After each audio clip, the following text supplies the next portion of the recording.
Most of us have had a best friend for years, but now some schools in Britain are banning kids from having a BFF.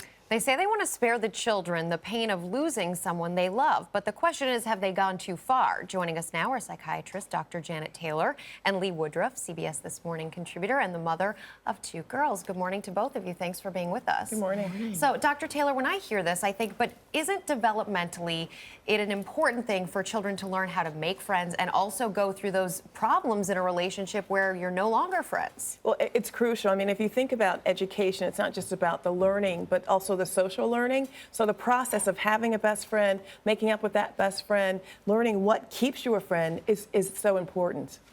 So, Lee, as a mother, your daughters are turning 12 next week. Yes. Your twin daughters. Yes. Do you think this is a wise choice, and is it teaching the kids what I guess it's intended to teach them? Boy, I think this is disastrous. I think this is, again, people mandating how human nature acts. And we tend to operate in cliques.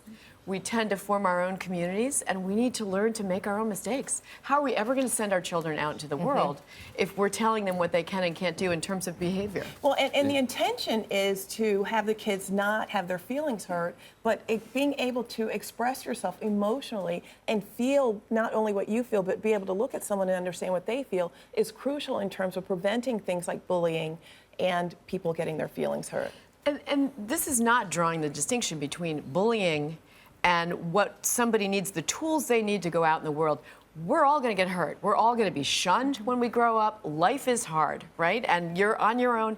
You're trying to manage. If mommy has Black Hawk helicoptered her child's, parenting and relationships through life, how are they possibly going to live in the broader world? It sounds like George Orwell, this kind of control over how people are acting. I mean, isn't it just wrong on a fundamental level of telling people who they can make friends with and how good their friendships can be? I think, again, you understand the intention, and certainly, as a teacher in a school, I'm sure they see a lot of kids that have hurt feelings. But the bottom line is research shows that from an outcome standpoint, when people have a best friend, they have better medical outcomes. So you need a best friend in life. You need social support. You need that connection throughout your life. But even if you don't, I mean, shouldn't it be your choice? I mean, I know people who, they dabble and they have a lot of good friends or a group of friends, but they never really had one best friend. Right. Especially and that guys. Happens. My older daughter, who's 18, she had a group Shouldn't of they 8. figure it out for themselves?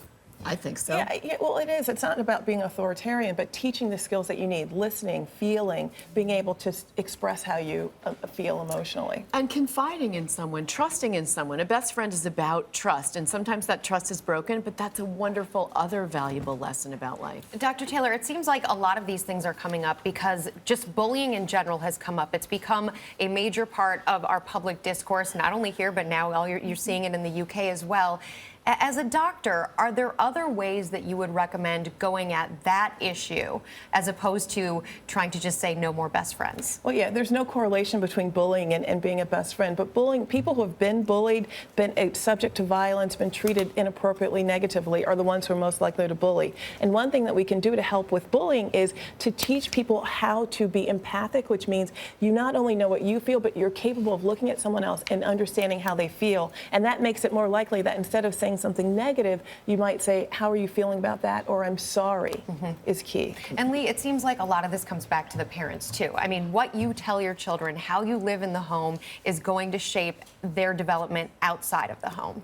Absolutely. What Dr. Taylor said too about parenting. I mean, so much of it is about them watching you. So they see mom has friends, they see mom gets release and enjoyment from having friends and best friends. And my kids will ask me, Mom, who's your best friend? Who are you closest to? They want to see those role models. Is it different for girls and boys, this whole best friend thing?